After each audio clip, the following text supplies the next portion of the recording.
Okay, so now we start. In previous classes, we have studied about the galvanometers. First, we study about the what is the galvanometer, then construction of galvanometer, then working and principle of galvanometers, then torque equation of galvanometer. Today, we are going to start the dynamic behavior of the galvanometer, and then we study about the constants of the galvanometer, that is called the intrinsic constant. The intrinsic constants are the displacement constant, inertia constant, damping constant, and control constants.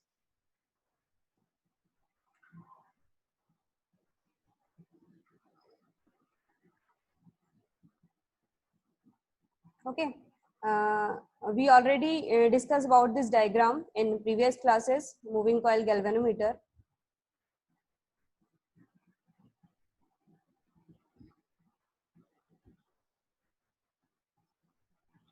Dynamic behavior of the galvanometer.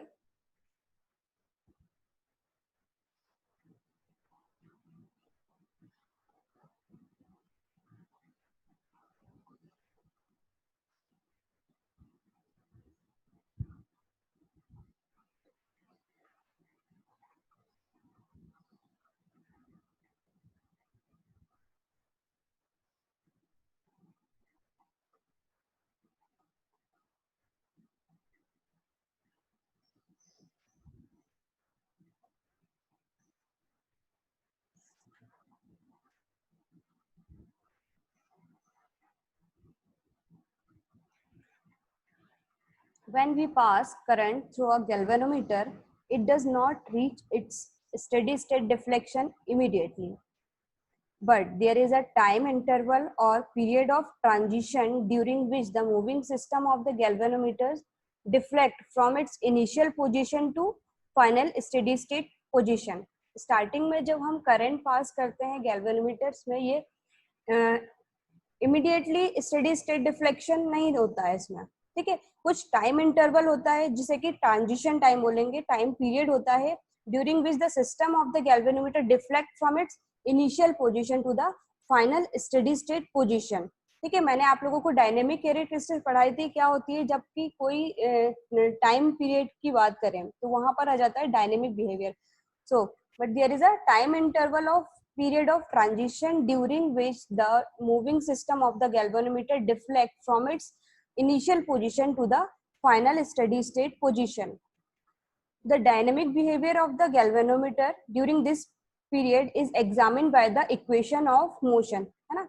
Equation of motion की study करके हम इस galvanometer का dynamic behaviour पढ़ेंगे.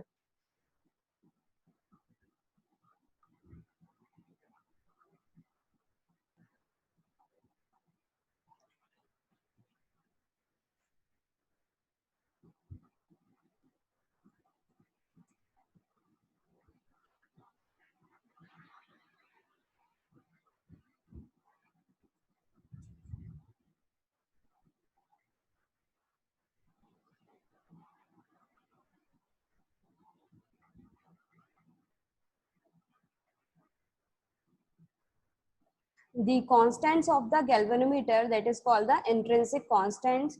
First is the displacement constant. जैसा कि हमने derivation में पढ़ा था, डिफ्लेक्शन टॉर्क के लिए एक कांस्टेंट था जी. जी क्या था? Displacement constant. The deflecting torque is given by T D equals to G I.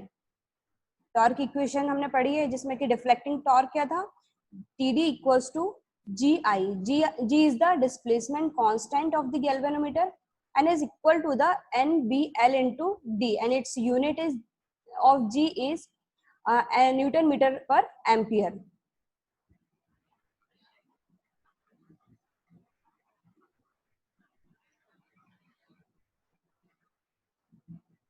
Second है आपका इनर्शिया कांस्टेंट. ठीक है, इसे नोट डाउन करते जाना. फर्स्ट हमने पढ़ा डिस्प्लेसमेंट कांस्टेंट. डिस्प्लेसमेंट कांस्टेंट क्या है? डिफ्लेक्टिंग टॉर्क जो है गैल्वेनोमीटर का, T D equals to G into I. G जहां पर displacement constant of the galvanometer and is equal to the NBL into D.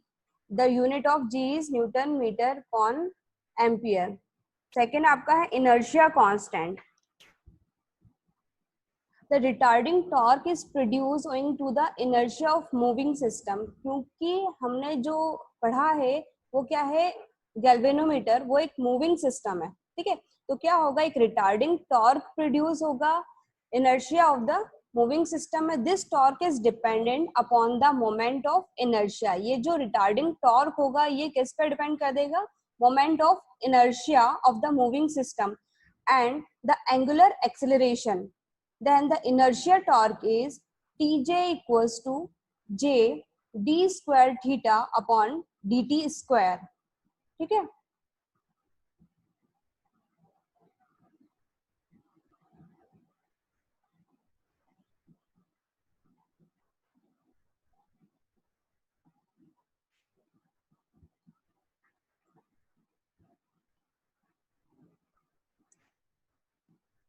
Where J is the moment of inertia of the moving system about the axis of rotation and also called the inertia constant, and theta is the deflection at any time t radian. ठीक है. d square upon d theta dt square is the angular acceleration. ठीक है. तो inertia constant क्या है, tj equals to j d square theta upon dt square, that is the moment of inertia multiplication of angular acceleration.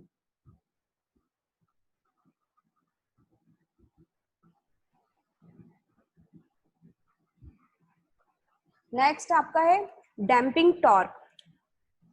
Damping is provided by the friction due to the motion of the coil in air. Okay. तो damping क्यों provide करना होता है, हमें ये चार constants हमने galvanometer पढ़ा है. गैल्वेनोमीटर्स में हमने एक डिफ्लेक्टिंग टॉर्क पढ़ा था, इसके अलावा तीन और टॉर्क होते हैं. डिस्प्लेसमेंट कांस्टेंट जो कि हमारा डिफ्लेक्टिंग टॉर्क की वजह से होगा, और नेक्स्ट हमारा कांस्टेंट होगा डैम्पिंग कांस्टेंट हो गया, इनर्शिया कांस्टेंट हो गया, ठीक है, और एक कंट्रोल कांस्टेंट हो.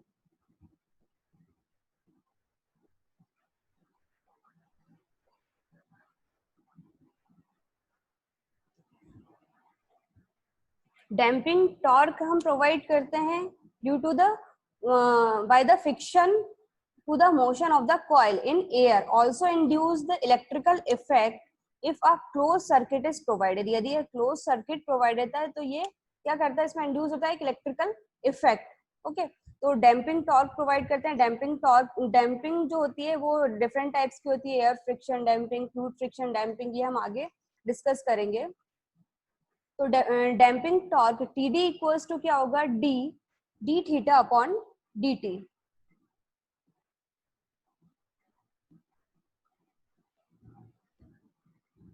where d is the damping constant, Newton meter per radian, d theta upon dt is the angular velocity. Damping constant जो होगा, डैम्पिंग टॉर्क इक्वल्स टू होगा damping constant into angular velocity.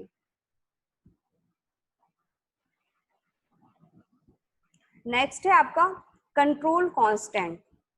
A controlling torque is produced due to elasticity of the system which try to restore the moving system back to its original position.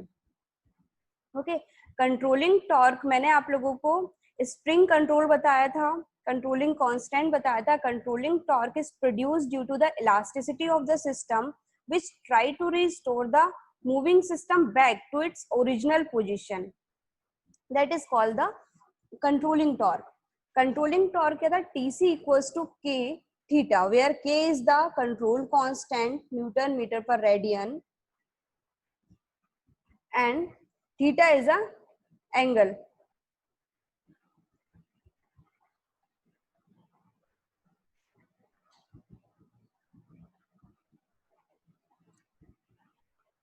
इस diagram में आप लोगों को दिख रहा होगा जो हमने गैल्वेनोमीटर में एक मूविंग कॉइल पड़ी थी, ये जो दिखाई दे रही है आपको मूविंग कॉइल है. इसमें एक अपर सस्पेंशन और लोअर सस्पेंशन के बारे में बात की थी कि ये बहुत वीक होता है. तो जो अपर सस्पेंशन होता है वो मैकेनिकली बहुत ज्यादा वीक होता है as compare to lower suspension. ठीक है.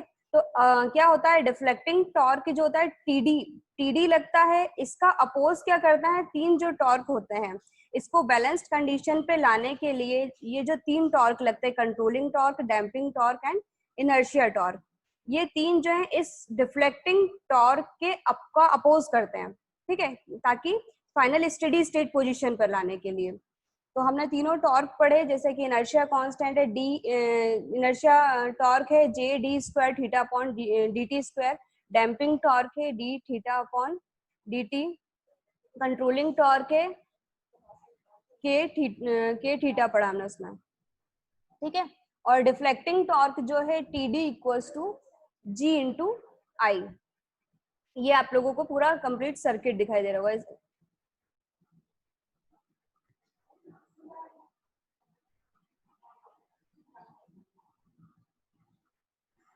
तो dynamic behaviour of the galvanometer किसके थ्रू पढ़ेंगे हम, equation of motion. So there are four torques acting on the moving system. First one is deflecting torque, tries to accelerate the system, while inertia torque Tj, damping torque Td, and controlling torque Tc try to retard the system. Therefore, for any deflection theta at any instant t. For example, कोई चीज move करती है, यदि उसको move करने के लिए एक साइड से जितना फोर्स हमने दिया है, ठीक है, किसी भी चीज को पुश करने के लिए, धक्का देने के लिए जितना टॉर्क दिया, यदि उसको बैलेंस कंडीशन में लाना है तो अपोजिट साइड से भी उतना ही फोर्स हमें देना पड़ेगा, ठीक है। तो ये जो तीन चीजें हैं, ये तीनों टॉर्क्स जो हैं इसका अपोज करते हैं। डिफ्लेक्टिंग टॉर्क टीडी का अपोज क्या करते हैं, टीडी जो होता है डिफ्लेक्टिंग टॉर्क्स जो कि try to accelerate the system, while the inertia torque Tj, damping torque Td and controlling torque Tc try to retard मतलब वापस ब्रेकिंग कंडीशन बनाना, try to retard the system, therefore any deflection theta at any instant time t, जो deflection हो रहा है theta और time t पर, ठीक है।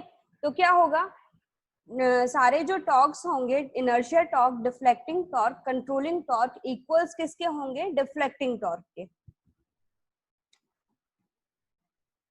और जे डी स्क्वायर, हम सारे टॉर्क्स की वैल्यू रखेंगे, J D square theta upon D T square plus D D theta upon D T plus K theta equals to G into I, हमारी इक्वेशन 1 है।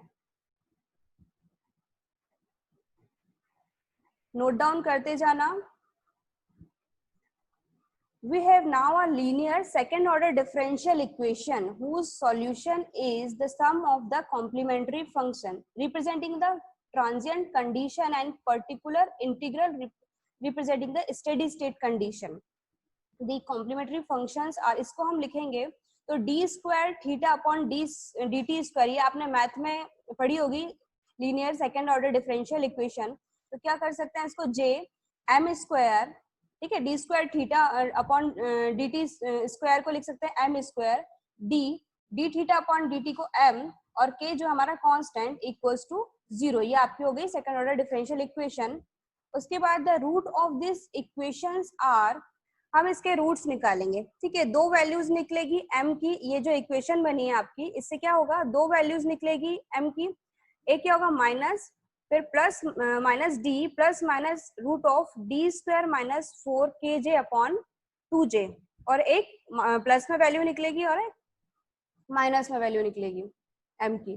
तो m1 equals to minus D plus root of D square minus 4kj upon 2j, and the second equation is minus d minus root of d square minus 4kj upon 2j.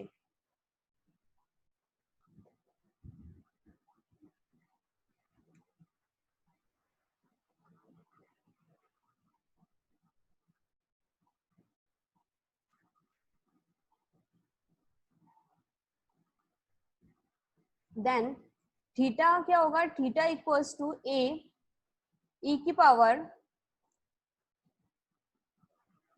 m1t plus b e to power m2t,